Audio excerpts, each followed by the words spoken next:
Welcome to Blythe House Community Hub. Come and look at our new reception area. You can see here we've got a much more wheelchair friendly, bigger space, it's brighter, it's more welcoming. Come on in. You can see the work we've done here in the reception, which has created more space. You will know that we've changed the clinical models, but we haven't stopped doing anything. So as you know, we look after a lot of people with cancer and all. We'll be doing more work than we used to for people with non-malignant disease.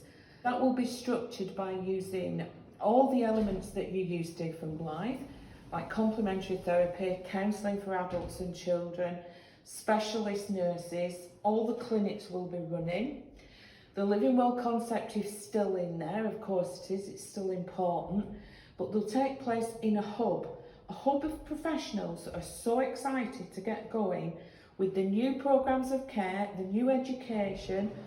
We spend a lot of time looking after carers because without those it would be impossible for them to be able to continue caring for that person. So in terms of carers, the bereaved, we're here to prop you up so you can prop up those people you love. You'll see it matches our logo. Now, this work was planned pre-COVID. We'd already planned this and we'd already started the work and doing all the analysis for how we could do things better. My job is to keep everybody safe. The patients, the staff, the organisation. We have a moral obligation to continue services that we have started. We have to make sure that services like hospice at home are fit for purpose and here for the next 5 years. Because during COVID, hospice at home has looked after twice as many people. All the people that needed us, we've still looked after during COVID. We didn't stop doing anything. So while the building, yes, it was closed, it had to be for safety reasons. Everything's been online, the nurses have been on the phone, we've done outreach and over doubled what we've done with hospice at home. What we did with COVID, in that shocking world we found ourselves in at the end of March, was we turned and faced our community and said, we're here to help, what do you need? None of us had been there before and we didn't really know what would happen next, but we knew our community was scared. Scared of the virus, scared of the support stopping and sometimes even scared for the jobs. So we got our community volunteers out who did thousands of contacts supporting people. Our specialist nurses were on the phone and we worked harder. We did twice as much work even though the building was shut. We can't wait to open this building. We can't wait to see you again. We can't wait for life to feel more normal. We will be doing it safely, might be a bit different, but we'll be here because we are here to help and we're here to stay. Thank you. Hi, my name is Wendy Brown and I'm the HR advisor here at Blythe House. Today I'm going to show you some of the facilities that we're refurbishing ready for the reopening. So here, down the clinical corridor, we have the new toilet facilities. We have the new clinical rooms where our doctor and nurses will offer specialist clinics in palliative care, lymphedema, hopefully lung clinics available, and many other specialist support groups for people with life-limiting illnesses. This is one of our treatment rooms. We're also going to have a physiotherapy clinic and occupational therapy, and we're currently recruiting both a physio and an OT to support that, as well as the room where all the complementary therapies will be carried out. We also have disabled facilities here in the building. It's a fantastic service within the local community. I'm a local resident myself and I'm really proud that we've got this on our doorstep, and very soon we'll be open and COVID safe for you all to visit. Hi, my name's Shane. I'm the new Clinical Services Manager here at Blythe House Hospice. I'd like to introduce you to the services we run and the teams that we have here. At the moment we've got day hospice services, counselling services, support services and hospice at home service. The team we have is a mixture of nurses, social workers, therapists, counsellors and support staff. We're running services via telephone and virtual appointment predominantly at the moment, although we are doing some face-to-face activity. But we're looking forward to welcoming groups back here in the next couple of months. We've made quite a few changes to the environment to make sure it's COVID secure, and we're looking forward to seeing everyone as soon as possible. Hello, my name's Karen and I'm one of the nurses in the community hub. I'm here in the lounge at Blythe House, where the paintwork has all been freshened up, ready to welcome people back. Initially, this will just be for small groups and one-to-ones, all COVID secure and socially distanced, of course. We've been busy planning new services and programmes to help people manage their illness, cope with symptoms and plan for the future. We can't wait to see you.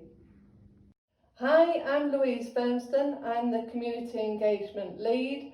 I'm one of the nurses that are part of the Community Hub here at Blythe House Hospice.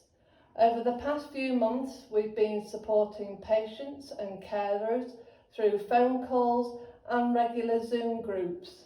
It's been really strange not having people in Blythe, but this is what we've been doing in trying to help people in our community during the lockdown. And we are looking at how we can now open safely and have small groups back in. We will be supporting patients with life-limiting illnesses and also their family members and carers by running a variety of different groups. We have educational programmes planned, and we also have carer support groups planned. We know how important it is to provide that peer support, and we can't wait to see you all again soon. But in the meantime, we will carry on being part of the community, providing support and care for patients and their families.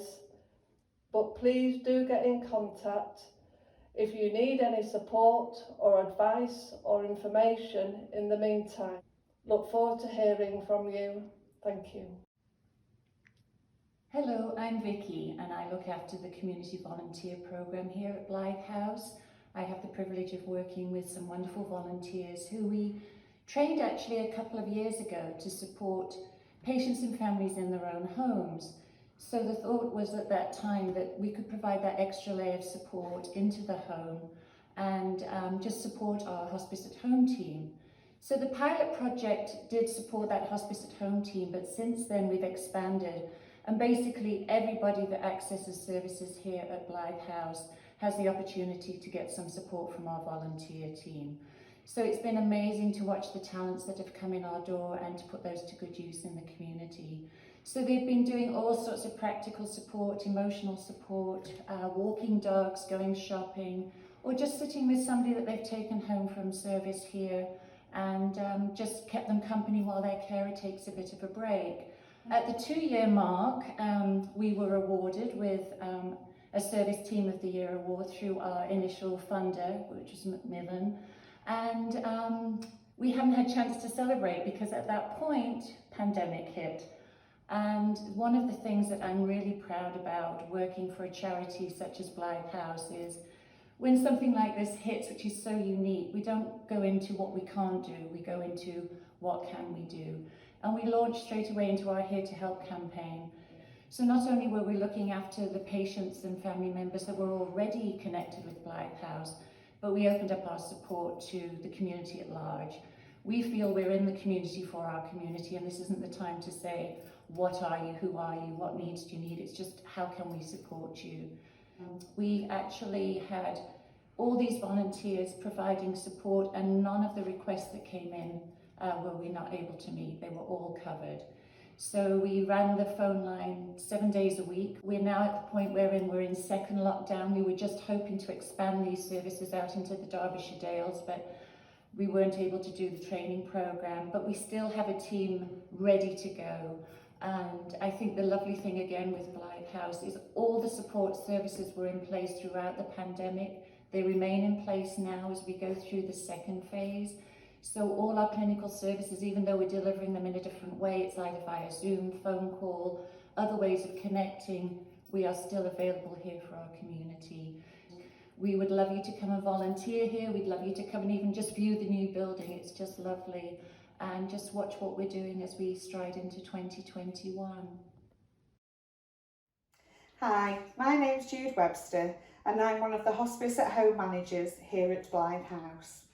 Hospice at Home was established back in April 2016 and since this time we've delivered over 50,000 hours of care to patients who wish to die at home. We are also extending our services to work in conjunction with Helen's Trust and are supporting them over in the High Peak and Dales. We are going to be working closely with the hub so patients are navigated to the right service at the right time. And we're also working closely with the community volunteer programme here at Blythe House. Whilst we are going to be delivering the clinical care, the volunteers may be able to help with household chores and companionship. If you or anybody you know may benefit from our services, please do not hesitate to contact us. Thank you. Okay. Hi, I'm Alistair Rogerson. I'm the Business Development Manager at Blythe House Hospicecare, and we're here in our COVID secure reception area where Blythe House is still delivering its services and we're still here to help. And what I mean by that is our hospice at home services are still sending carers out into the community to help our patients with end-of-life care. Our volunteers are going out helping with shopping and prescription requests. Our nurses and our counsellors are working either in the building or remotely, providing telephone support or virtual consultations. And on occasions, we are still open to patients coming inside in a COVID secure environment. Now, as you may have realised, I'm dressed in a Santa outfit, and this is for one of our events that we're running called the Jingle Bell Jog Reimagined. And this is on Sunday, the 6th of December. And this is an event that we're running in order to gain and raise money for our patient services. Though our services are continuing, our income has been badly affected by COVID. And what that means is that our events have been cancelled and our retail shops have been closed during the lockdown. Normally we receive nearly about 20% of our income from the government, but we have to raise the rest, nearly 80% of our services that we deliver into the community ourselves through events and our retail shops. So that equates to about £1.5 million a year that we have to raise, which is more or less £4,000 a day in order to keep our patient services going. And these are patients in our local community.